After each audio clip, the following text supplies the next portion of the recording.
Hey everyone, and welcome back to the Warcraft news. So, do you want some dramatic lore, some post-conflict society stuff, maybe even some furry action? I don't know if you want that. And also a few really good things from the alpha. Well, if that's what you want, today's show is for you. There's a whole bunch of stuff happening, and you know what? Most of it's actually very good, or at least very interesting. So we've got a lot to talk about. First up though, April is almost over. And just by the way, thank you. You have shown so much support for the team over April. It's meant a lot, and not just in terms of morale. I'll talk about that later, but for now, if you'd like in on April's Patreon loot, then now's the time. You will get the Priest pin pre-order. Here's the Hunter one to just give you a feel of the vibe, the style. I mean, oh man. Like when you look at them up close, they're all 3D and lovely, so there's that. Then, of course, troll stuff. There's the raptor, there's the jungle, there's the snake sword sticker, the snord, and then our little send-up of the TPC rumors of, you know, science fiction, fantasy. We've got these two lovely landscapes, all from the art team straight to you, plus vlogs, BTS early access to content, and weekly features over on Patreon. You guys have really saved the team's ass in this current situation. I'll talk more about that later, but this is a way to get some loot, help us out. Thank you so much, and with that said, let's get into the news. It's drama time-ish. There was quite a bit of drama, and it was all because of some data mining, right? So a recent alpha build changed the Horde character descriptions to honestly be a little bit wild. I mean, it pretty much just whitewashed the Horde's identity into them being these just generic, more Alliance-feeling, honorable good guys. There was even this line about the undead, you know, tirelessly fighting to defend the living. So not only was it whitewashing the Horde, but it was also giving these like overly defined descriptions of each race. And that's something that in a role-playing game, you really don't want to be doing, right? It kind of it doesn't really gel with some people's image of their characters. So here's the good news. Steve Denuser, the lead narrative designer for World of Warcraft, actually agrees that those are not good descriptions. Yeah, this is one of the reasons why sometimes you do need to take data mining, as fun as it is, with a pinch of salt. So Steve agreed that the tone is off, especially for the undead, and he went on to say that those intro lines were not actually approved and that they were just unvetted placeholders. But he did thank testers for their feedback on the issue, and that's mostly it put to rest. Mostly because it does open up this massive, massive can of wriggling worms. You see, many people are not that happy with the new foundational myth of the Horde, because in reality, right, Saurfang, if you read the books, launched an unprovoked war of aggression against the Alliance in the form of the War of Thorns.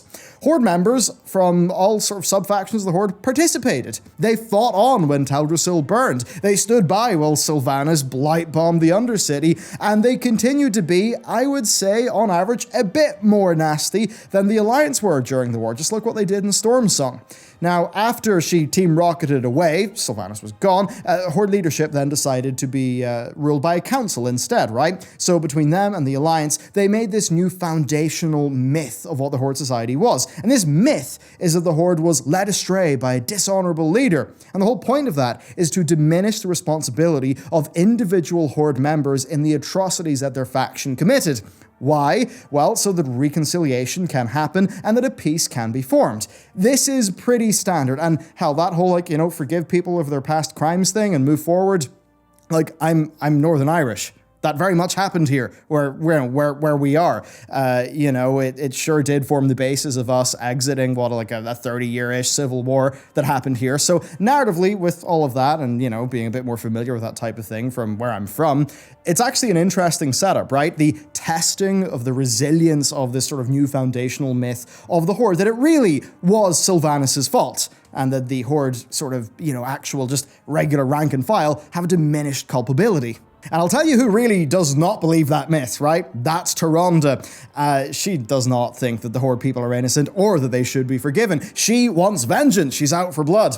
Many people in the Alliance are not that satisfied that the Horde are actually just the pure good guys. But the thing is, many players, including many Horde players, also weren't that satisfied, because they were thinking, come on, we're the Horde, we're rough and ready, you know, that's who we are, we got a bit of texture, we're not those, you know, goody two-shoes Alliance. So basically, those updated descriptions, they sort of fed into that foundational myth at the end of the Fourth War, and it seemed like Blizzard were taking a bit of a moral side and making a statement on who the Horde actually were.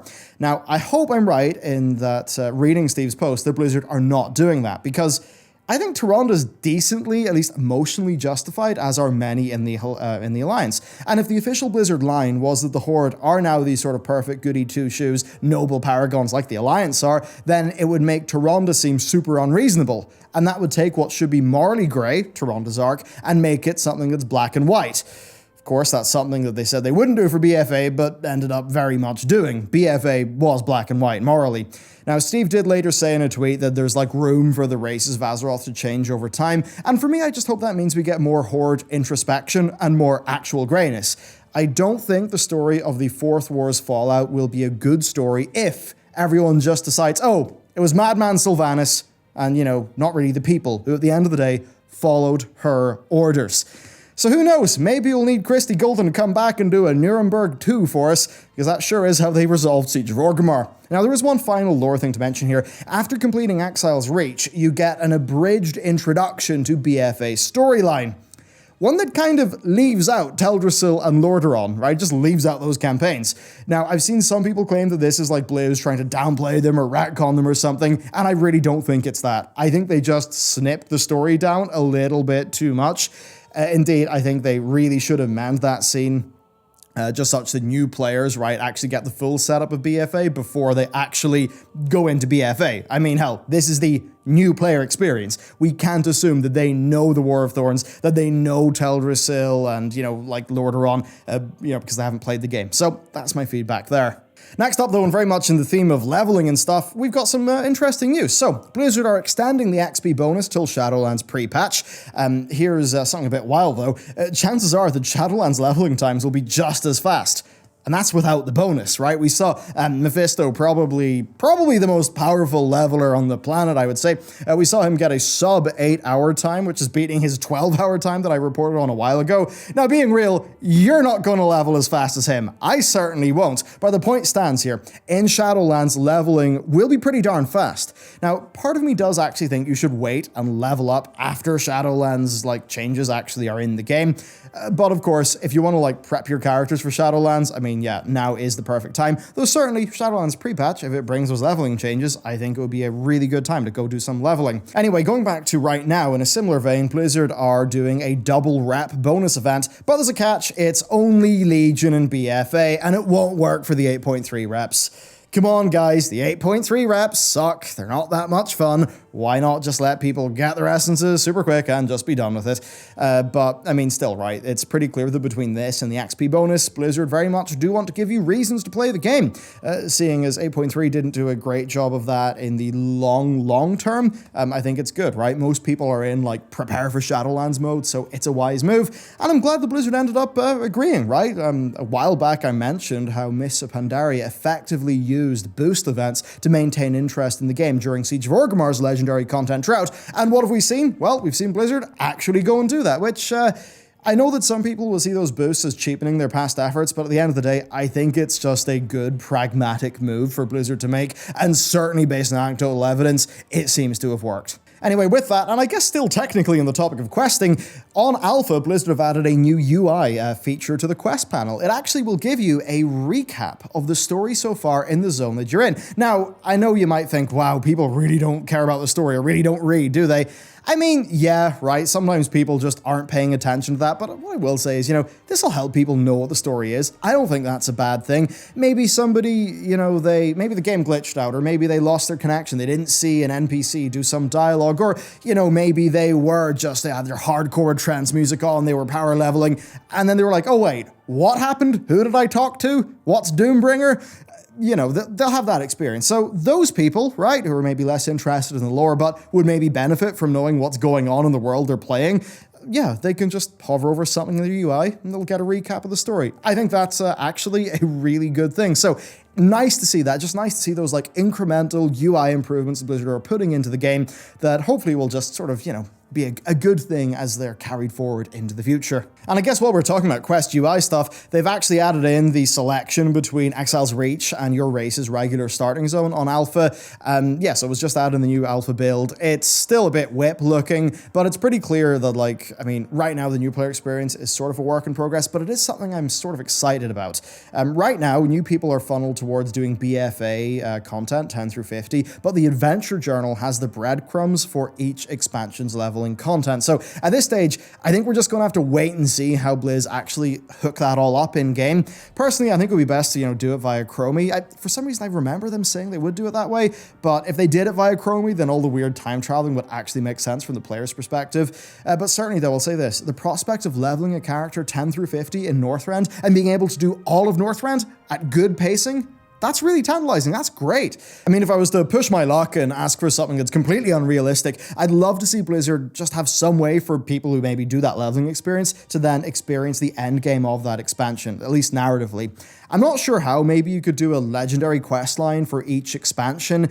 And I don't know if that would mean doing a solo scenario version of the raids, but I think you get the point, right? A way for a new player to, as an example, level through Northrend, but then actually follow the story of that expansion through to like the Arthas death cinematic. I think that would be a really cool experience for the players, and as much as it would be a lot of work from Blizzard, I think it would be pretty cool, and I actually think it would get people excited about that stuff, and certainly for people who feel like they've missed out. There's so many people I know who literally don't play World of Warcraft, even though they're potentially interested in it, because they feel like they've missed out. Maybe for those players, if you could kind of have, 5 legendary campaigns for each expansion, or 6 or whatever, like one for each, I think that would actually be a really cool feature that would drive people into the game, but that's just me. Let me know what you think. Okay, moving on. So, do you remember that controller stuff I talked about at the data mining launch day? Well, it's now confirmed by Blizz. They, in a blue post, said that basically it's all about making WoW more accessible, more, control options and stuff like that. So,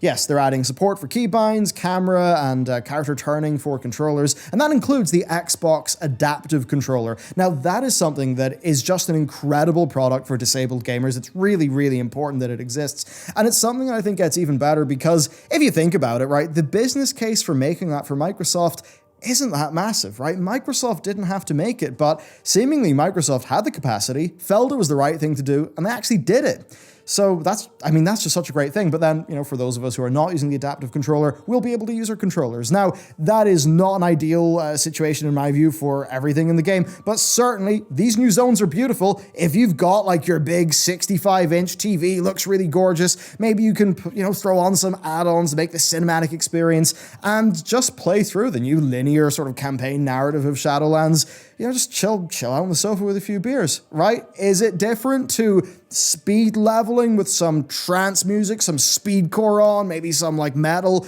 Pretty different experience, but also, one that actually would feel quite novel to World of Warcraft and perhaps would elevate the enhanced narrative capabilities that Shadowlands really brings Blizzard because it's going for that more linear storyline. So just food for thought. I will do a video on a setup for that you can do now. I will do that very soon, but until then, you can look at the channel's backlog, and I've done loads of content on that stuff. Not because I think everyone should play with a controller, but more because at the end of the day, I love technology. So for me, experimenting with new setups, new input modes, and things like that is it's just an area of personal interest. And next up, Pathfinder. Yes, Pathfinder has been a controversial thing.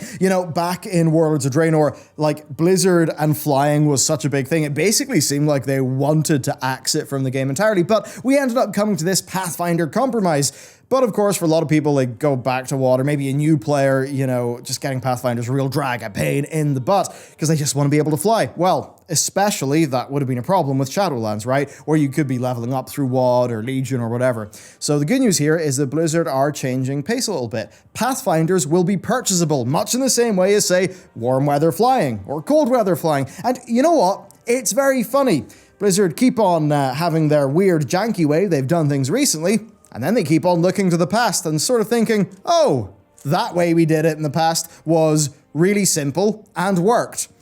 Now they're going back to something that's really simple and works. Now that said, it's not for Shadowlands. You're not going to be flying around Shadowlands on patch day. This is for old Pathfinders, for, bringing up your new characters or whatever. So that is what's going on there. Now that said, the Pathfinder achievement is not diminished because the mounts, etc., that you get from the achievement, that stuff is still on the achievement, and the achievement still does exist. Overall, though, I'd say this is a real good, pragmatic move. It makes a lot of sense for the game, and I'm glad that Blizzard took something that they were pretty firm about and decided to change. So hopefully we see more of this just open spirit from them, and certainly this is something I think will go down very well with players indeed. And then next up, I feel really bad. Like, I teased people with hot furry action at the start of the video, and it's, I don't know how many minutes in where we are, but there's not even been a single GIF yet. Well, the good news is fawns. Oh boy. So the fawns basically are furry Draenei. If you look at them, they're, the Winter Queen of Ardenweald. She's one of them. It just seems to be this new NPC race that Blizzard have added into the game. And of course, just like when people saw Volpera, people kind of thought, well, we want to be one of those, please. And I actually don't have any concrete updates there, but Wowhead did notice something. They seem to quite literally be Draenei, because the Draenei collections actually just work pretty much out of the box, it seems, on the fawn models. Now, this is not allied race confirmed. It's not that. But it certainly does suggest that it wouldn't be too hard. I mean, come on. These are furry Draenei, so the Draenei already exist in the game, be it normal or Lightforged. Their gear works with the fawns. Now, to me, that very much suggests Blizzard could, with absolute ease, make these an allied race if they wanted to. And being real with you, I mean, hey, the business case is pretty darn clear, isn't it? It just does make sense as a thing Blizz could do. So, yeah, there you go. A little bit more evidence that some of these guys could eventually be allied races.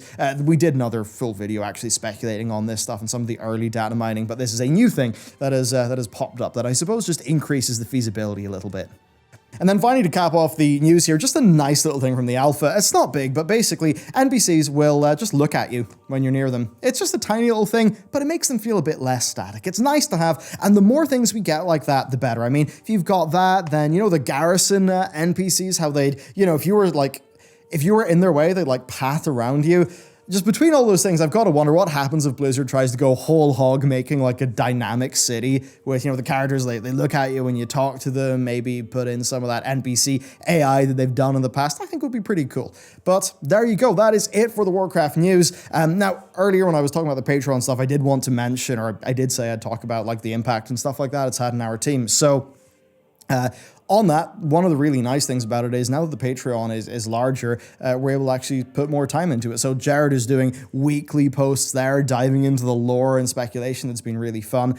And overall, I think what's really helped us is the security, right, that it's provided everybody, which, I mean, for me sort of leading the show, but for, everyone else, seeing that do better, especially when we, being real, we are in a time where ad revenue is halved. There's, I mentioned, I think it was the Mage video. It made, in its first day, which is when it got most of its views. I mean, it was kind of funny because it was $69. So, yeah, 69, haha. But, I think that won't probably be sub $150. And I know that $150 for talking about a Mage seems like a lot, but for us, right, that meant that, there was 2 people testing, right, and doing loads of Torghast gameplay, taking notes, doing lots of comparisons, spending a bunch of time writing, then that goes off to the editor, and that's actually quite a lot of stuff. So with some of those videos, the more niche ones actually not, they're being made at a loss, knowing that Patreon is there is actually really important because it means that we can make sort of bad business decisions because it's the content that we want to make. Another good example of that is the retrospective series, things like, the complete history of vanilla.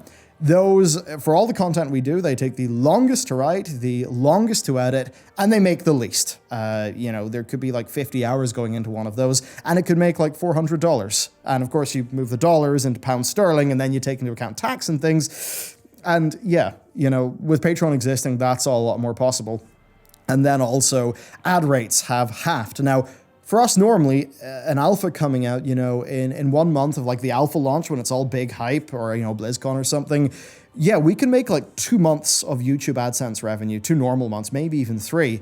And that's really good because that gives us a little bit of breathing room. But that's happened at the same time that this whole global situation has happened, and that has halved our ad rates, which, I mean, that is the bread and butter of, you know, of the business. I mean, I guess was that halving, right? If you're running a business and, you know, one of your baseline income streams just cuts in half, that is pretty worrying. And I guess, while I think the stock market has been a little bit absurd in how it's, I mean, it's just weird. The stocks went like this and they went up like that. I was looking at the S&P just thinking like, what's going on? Why is this going up? Everything is going really badly. So, you know, the actual state of the economy, though, seems to be far worse. I mean, if you look at like the deficits the countries are having to run to get their people through all of this, you know, you've even got warnings of like a famine of biblical proportions. I saw that in like mainstream news a while ago. So, you know, running a business, right, I'm thinking these ad rates, they're low right now.